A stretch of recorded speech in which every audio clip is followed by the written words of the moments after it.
Hello, everyone. Good afternoon. It's good to have you all here.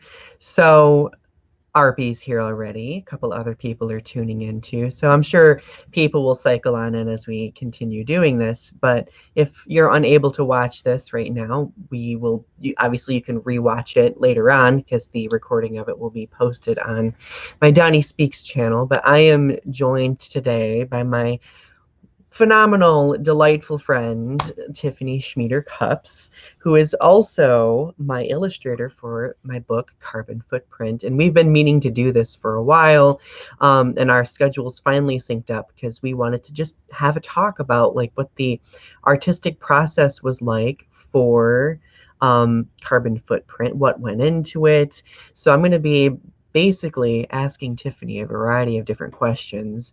And if anybody has any questions as well, feel free to put them in the chat because we're going to be watching for those questions too. So we're super excited to do this. So Tiffany, how are you?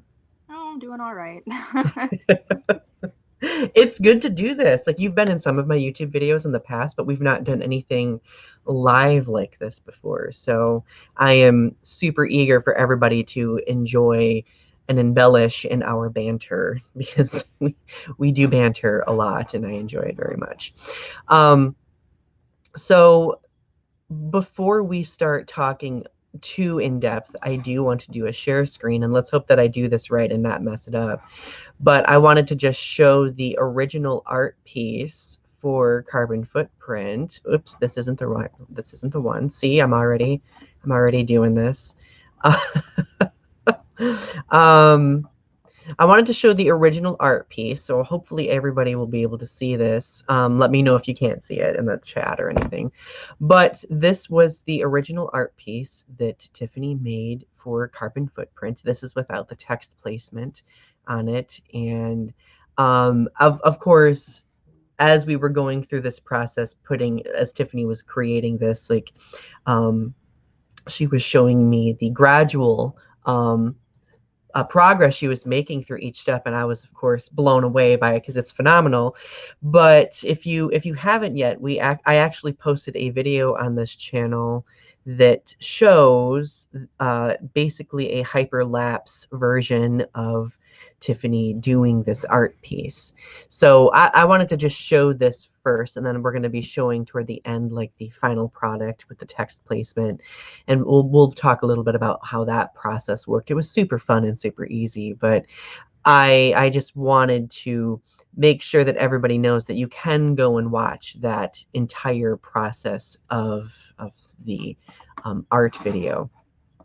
Um, so I guess before we get started talking about the art itself formally, Tiffany, I want you to talk a little bit to viewers about your journey as an artist. Like maybe talk a little bit about your history as an artist, where that love of art began, where it kind of is now.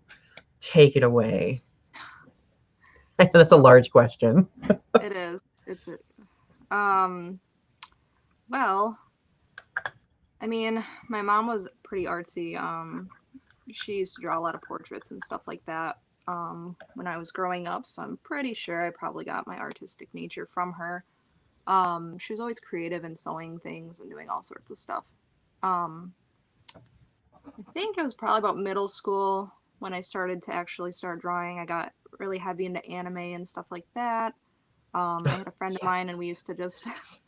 we used to just go back and forth, and we'd really help each other and feed off each other and encourage each other. And so we started there. So ultimately, anime was pretty much the beginning. And back then, it wasn't nearly as popular as it is now, of course. So um, You were now, into anime art before it became popular. right How now, hipster. now Landon's getting into it, and I'm so proud. So, um, Landon is Tiffany and her husband Cody's kid. I almost said chid. Kid. I'm already inarticulate today. Anyway, keep going. so I started there. You do a few high school art classes and stuff like that. Right out of high school, I went into Delta College. I wanted to get a fine arts degree. Um, I ended up dropping out at one point because I don't know, I'm extremely practical and I don't want to knock anything, but I didn't feel like I needed a degree to do art, and it's the truth to this day. You really don't. I did learn a lot when I went to Delta, and I had a few great great professors that really helped me with a lot of things. But ultimately, at the end of the day, I didn't feel like you need that degree necessarily. You can if you want to, but not for what I was doing. I just wanted to do general illustration. So um, pretty much that's the only education I've had with art. Most of it is self taught or just practiced. Goodness. I started doing some realism portraits probably a few years back when I started doing tattooing. Um, I really like to draw like the neo traditional and everything like that. So that was a lot of fun. I did tattooing for a few years. P.S. All of my tattoos are Tiffany tattoos. So So that was a lot of help too, though, because I think that it kind of takes to a different level. You have to learn. It's not only just drawing, but it's also understanding human anatomy and you got to make sure you do it right, obviously, or you can have a lot of tragic incidences in tattooing. So it's a lot of different ways of learning things, and it's definitely unlearning things. Um, like if you're doing watercolor, you start with lighter colors, you move into dark. When you're doing other things, you do it certain ways. With tattooing, generally, it's completely different. So it's been a learning experience all the way around. And then I feel like it was 2 years ago. Um, I ended up hanging out with Randy May, and we struck it off pretty well. And we were both pretty creative and artistic. And I asked her if she wanted to do a watercolor class. Scott Rice was up in Kirtland doing like an after hours adult class, and I'd never done watercolor before except for on tattoos. I've never done actual watercolors successfully. Um, so it was kind of a scary, idea just to start something new, and I wasn't sure if I was going to like it. I've only ever worked with acrylics and oils. Um, but that was kind of where it really took off for me. With doing portraits and doing all sorts of watercolors and everything, and that's what I prefer to do now. So that's kind of the extent of it so far, but I don't well, know. like I think that demonstrates your versatility. Like that by like I am not like an artist. I mean, I'm a writer, but writing in very similar ways as you know, because you're also a writer, you need practice. You need to be open to versatility. That way you can adapt yourself, be open to new things, Mhm. and challenge yourself. And I remember when you took that class, um, like you were very excited about the challenge of it because it was something that you've never really it was out of your comfort zone, let's just Oh, for say. sure. So how like this is a different question that is not on our list of questions, but I figured I would come up with these anyway. So when it comes to the cover of Carbon Footprint, did like how do you feel that your experience contributed to your vision for it, if that makes sense? Like maybe like did that class help in generating this art piece? Oh, absolutely. With watercolors, it's extremely intimidating.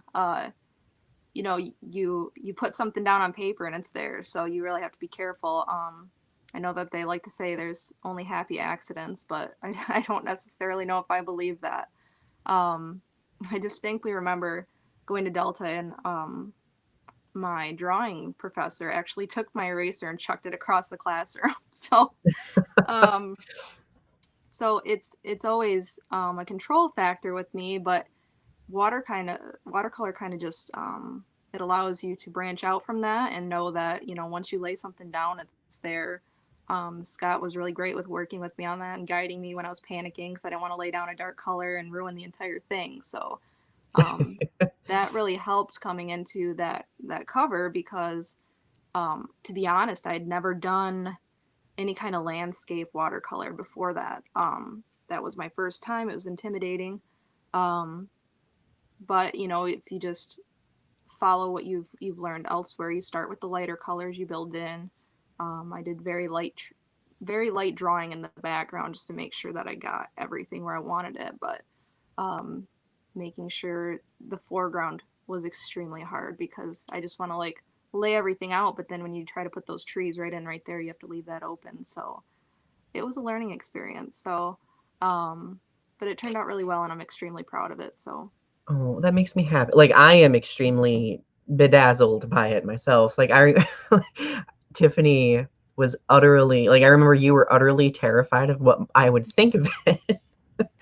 And of course when I saw it I'm like crying. I'm like, "Oh my God, it's beautiful. It's going to be the cover of my book." And but then again, like I can relate as artists and writers, we are our own worst critics, right? And obviously like we have talked about like collaborating for a long time and this does count as a collaboration of sorts, and I think there was this pressure we both felt of wanting to make sure that this was really solid, you know, wanting to make sure that this complemented, not like I wanted the book to complement the art piece, but I know you wanted the art piece to also complement the book at the same time. So um but if we think about the timeline of this art piece, um, like how long did it take you to do? I'm trying to remember.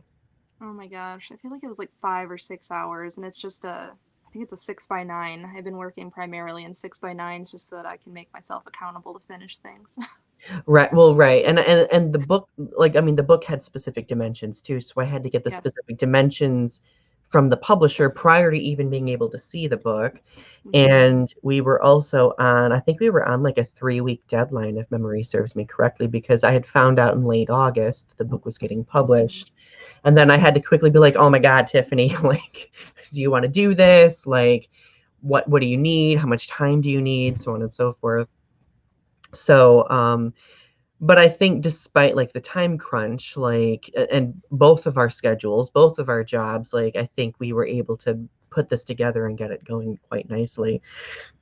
Before we get into any more detail about that, I mean, you already talked a little bit about what other projects that you've done over the years prior to this illustration opportunity.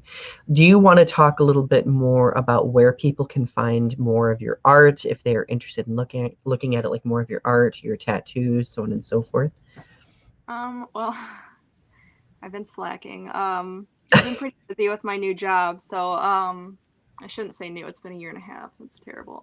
It still feels new though. Like I know for my job, it still feels new myself. I don't think I've actually uploaded anything to my Instagram in a long time, but I do need to catch up. I've been working on one right now that I just haven't finished, and I'm just like, I just need to sit down and finish it. But yeah, so Instagram is a great place. I'll probably start updating that pretty soon. It's something I want to get caught back up on. I started selling prints on Society 6, and then I'm thinking about switching platforms, but that's in my Instagram bio.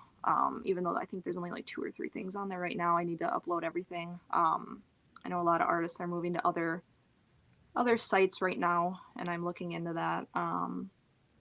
But yeah, Instagram primarily. I don't really update on Facebook. I really hate Facebook. I But have a Instagram like I is great. also have a love-hate relationship with Facebook. It's I don't know. I don't know. Instagram is just really easy for me. It's very straightforward. It doesn't mess with the colors or the resolution of my photos like Facebook does. So primarily Instagram. Okay. What's your Instagram handle for everybody? I think it's Tifasaurus Rex. Let Let me me go look. look really quick because I can't remember off the top of Then my head either.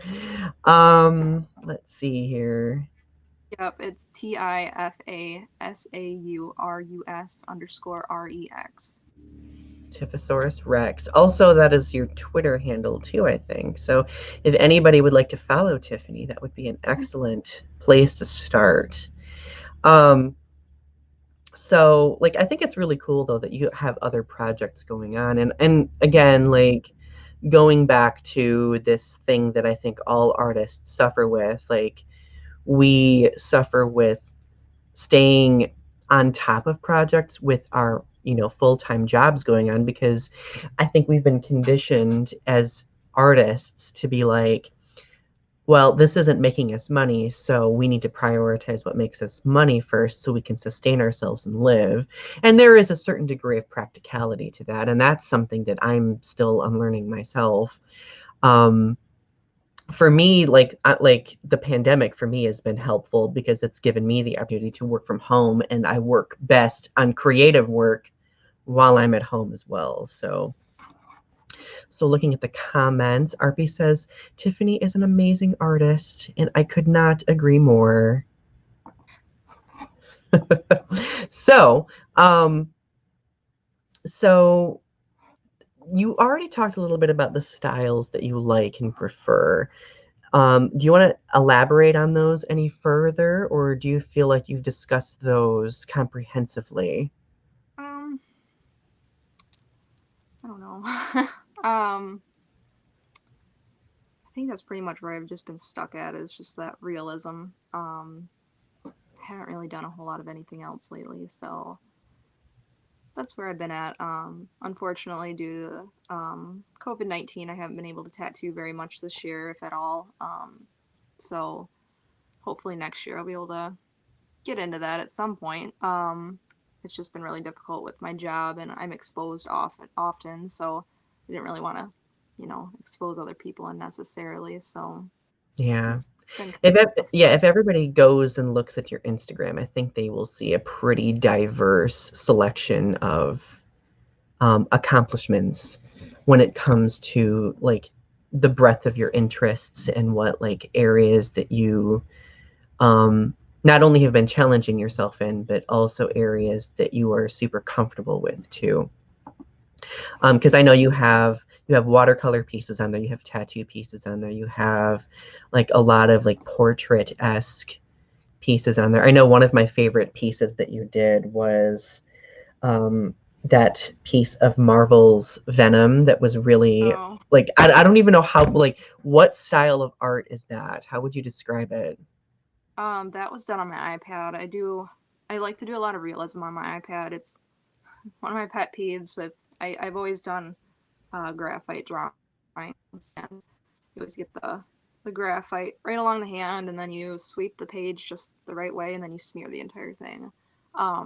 And especially with the Venom picture, with it being so dark, that was what I was afraid of. I do like working on paper. It's going back to your roots, but the iPad is just so nice that I can just take it with me, and then if I have time in between whatever I'm doing, I can sit down and work on it. So I feel like I was working on one of those pieces back when I was in college. So in between classes, I would take out my iPad, and that was really nice to pass the time. So That's so awesome. And it's interesting that I know some artists do this, but but me, since I'm kind of ignorant when it comes to like visual art stuff, I think it's really cool that you can do like stuff on paper, but also scan it to some sort of digital device and add in like digital dynamics to it. And I yes, know you did that with the carbon footprint cover too. Do you want to talk a little bit about that? yeah. So I started out with just the landscape and everything like that. And I really, because I didn't have a lot of experience with doing those, I wanted to focus on the background and the foreground and everything first, and then add in the figure later on. Um, I've always worked in between digital and traditional art throughout my life. I've always done that. You know, you, it's often that I'll actually sometimes will sketch out something on paper, and then I'll take a picture of it and load it onto my iPad, and then just make a layer over that, and go from there. So um, it was extremely helpful to not have to stress about making sure that that area was clean. With like the flag, for example, like the silhouette would have been easy because it's black, but I really didn't want to muddy up that flag at all. I wanted it to stand out against that green. So that's kind of where that came in. So um, I did the main art, and then I took a picture of it in high resolution. I loaded it onto my iPad, and then I went from there and I just made layers, and I did that. That is so cool. That is so cool. And I mean, obviously, we did the text digitally as Yes. well. we, like, Tiffany and I got together one day, face to face in person, and we just kind of like finished off like the last touches on the art piece, mostly like putting together the text placement, making sure it was downloaded in correct format, so on and so forth. But the text placement was super easy to do. What we did is we just uploaded this image, the art piece, onto PicMonkey, which is one of my favorite sites to use, and we just looked through the different fonts and we decided on a font, and we like thought a little bit about spacing, what we wanted it to look like.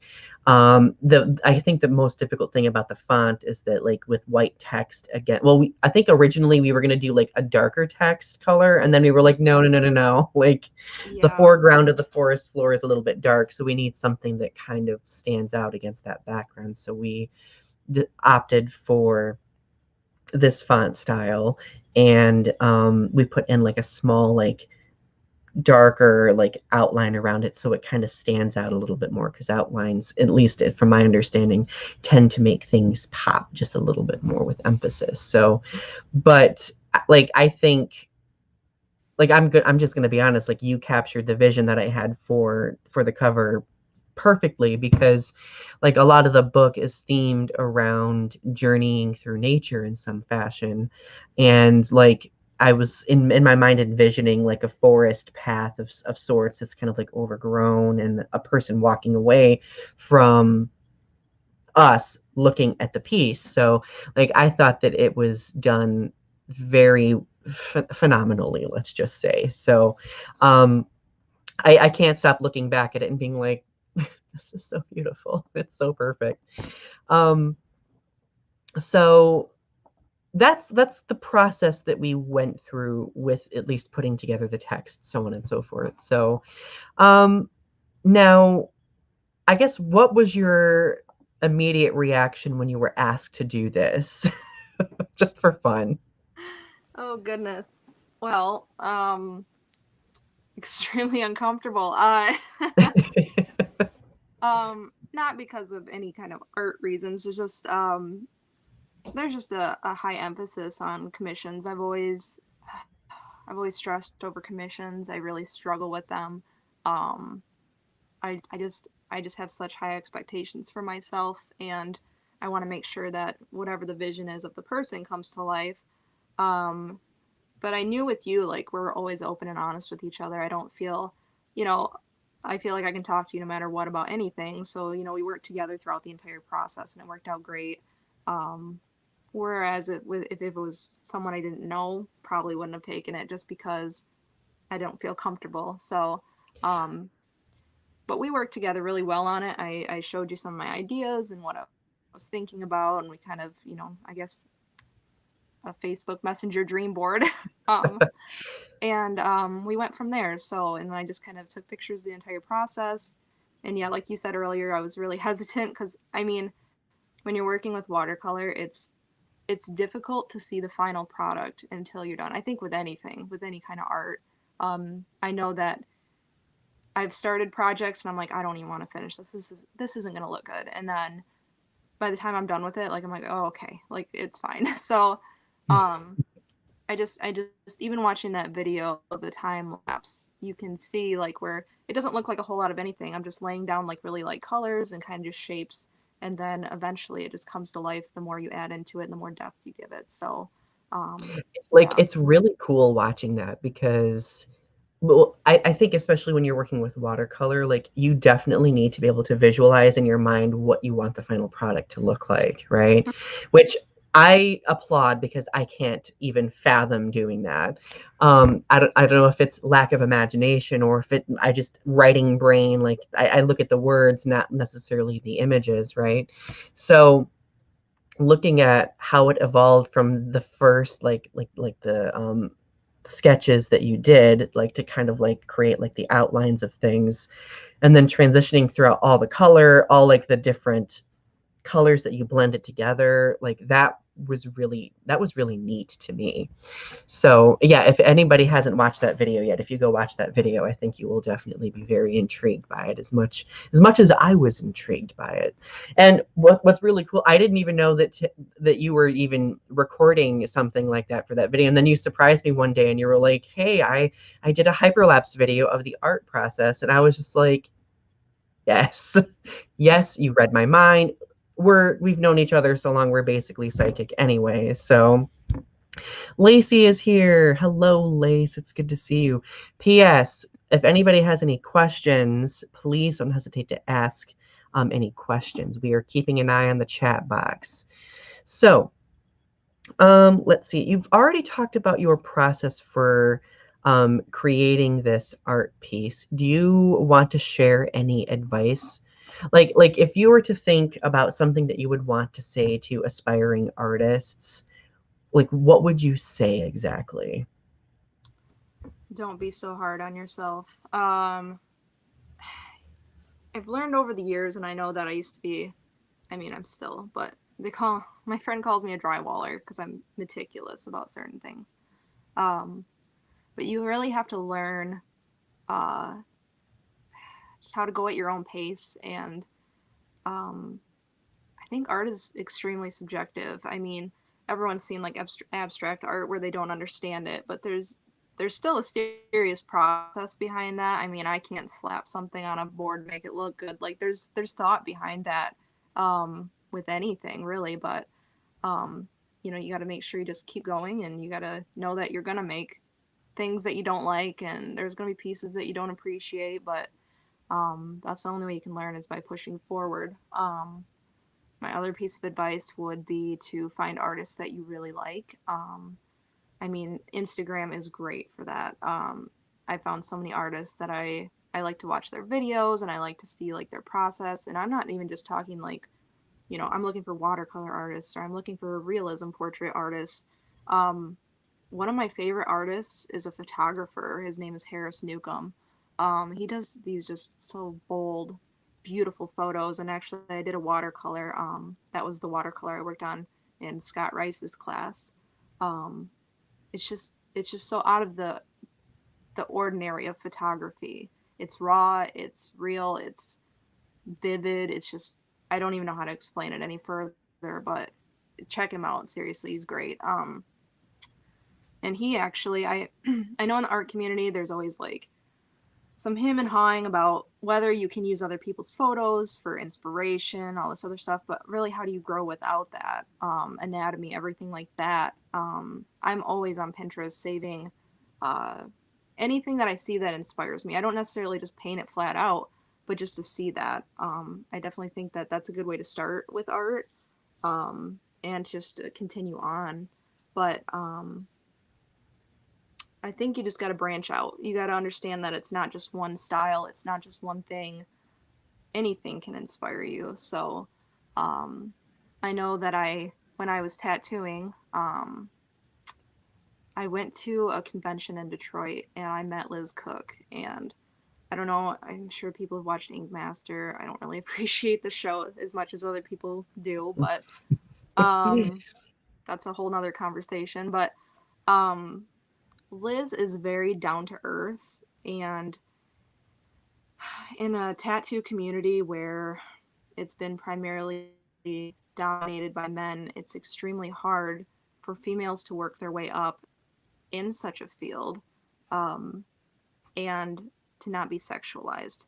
I'm sure that there's all over Instagram. You can see that. And I'm not knocking it. Like if that's your thing, then that's great. But that's not for all of us, and it's definitely not to be expected. So it was great just to talk with her. She took the time at the convention to talk with me once she found out that I was an artist and that I did tattoos. And she really, like, I think we talked for like 20 minutes while she was sitting. Like, she didn't have to talk to me. There's other people, there's tons of people walking around, and just like giving me inspiration. I've been doing art for, gosh, 20 years, probably tops. Um, and just taking that too. Like, you're always growing, you're always learning. And she actually took the time to reach out to me and say, "Hey, we're doing a class down in Missouri. I'd love to see you there. Maybe we can hang out." And unfortunately, I didn't get to go, but she knew who I was. So it's Yeah, just weird that to have someone that significant to recognize your work, recognize your ability, and then invite you to something like that, that's significant. That's huge yeah, and I and really appreciate validating. that. Yeah, I think it's hard in the art community, especially right now. We don't have these art shows. We don't have. I know I do the wine walk in West Branch. Usually, I think it's every April and December. Usually, without COVID, um, it's really hard this year, especially to not have that networking. Networking is very important. Taking those in-person classes and seeing how other people do their work and appreciating it. It's not a competition. It's learning from each other, and I think that can go for writing, poetry, art, anything, photography. Learning something new and developing your own style is very important. So, um, Oh yeah, and also like not having a fear of putting it out there too. Like I know that is definitely a fear that really limits a lot of us. It limited me for a very long time. And I think that's what I really valued about this collaborative process with you too, because in a way, like we were both taking something very significant to us, like our art, putting it together and then showing it to the world. And yeah, there was a lot of pressure, I think, because I was afraid, like, well, what if people hate the book? What if people think my poems are utter trash?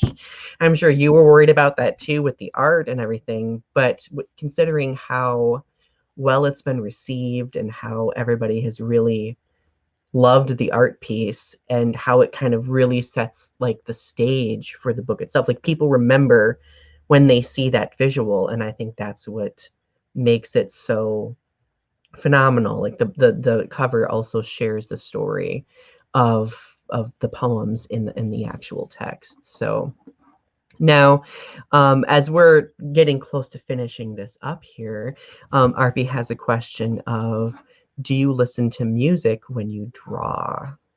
absolutely. Honestly, it really kind of sets you in a, I call it the zone. I don't like to be interrupted. I'm sure lots of people are like that with writing too. Oh my gosh, I know that for sure because if I get interrupted on writing, I'm just like, okay, I'm done. But Yeah, like I like check out at that point. yeah, you get really in that zone, and I really just have to sit down, and that's why I just need my own space to do it. And oh gosh, I'm trying to think. I listen to all sorts of music. To be honest, it depends on the mood and what kind of piece I'm working on. I've listened to anything from just classical music to heavy metal to just classic rock, anything. So um, it really just depends for sure. And I am inspired by music also. I have two pieces that I'm working on right now that are inspired by two different songs by Breaking Benjamin. Oh, And yes. I just, I don't know, like I feel like I really like to work on emotional invoking art pieces. I think that a lot of our mainstream art and photography is like modeling and that kind of stuff, and that's also why I go back to Harris Newcomb because I just feel like it's more raw and realistic. And so I think that if you can invoke things and make people uncomfortable, even, I think that's how we have to start, and that's how you get people talking about a narrative. So definitely goes down. Right. So Yeah, it challenges people, and I think that is exactly what art and writing should do. Like the whole goal of it is to evoke some sort of emotional reaction out of people. And whether it be like a positive emotional reaction or a negative emotional reaction, the whole purpose of it is to just make that connection with the audience. absolutely. And I really liked your message, especially when with that last question that I asked, um, regarding being inspired by the stuff that other people put out there. Because I think there's this latent fear that artists and writers have, and even musicians too, where like, oh gosh, we can't be inspired by other people's stuff because we have to be as original as possible. Like, la.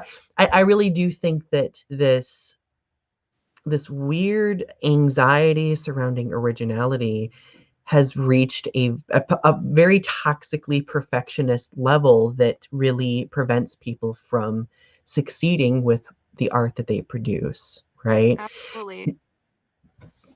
So, like, I know, like, for like kind of piggybacking off from what you answered to RP's question, like for me, like I also am inspired by music, especially when I'm writing.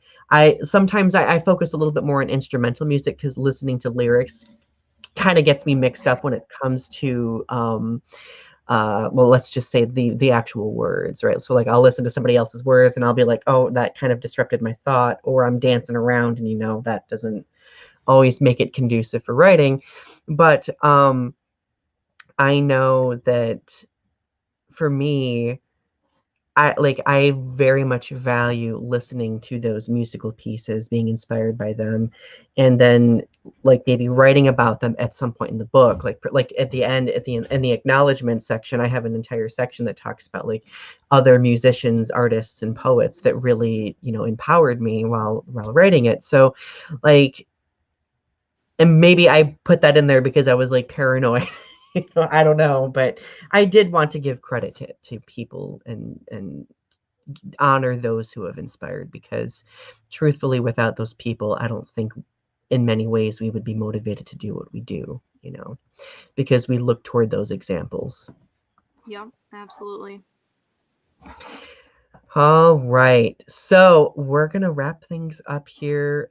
We really appreciate you tuning in to this. Of course, if you were unable to tune in and you are rewatching this later on and you want to ask a question in the comments, please don't hesitate to do so. If you would like to go follow Tiffany on Instagram, Tiffosaurus underscore Rex, right? I think that's what it was. Mhm. What I'll do is I'll actually put it in the description section of the video as well. That way you can go find that. But thank you for doing this with me. And of course, thank you for doing the art. Like it made my year. It made 2020 a better year for me. All right, everyone, you have a wonderful rest of your day. Happy New Year, and we will talk to you soon. Bye. Bye.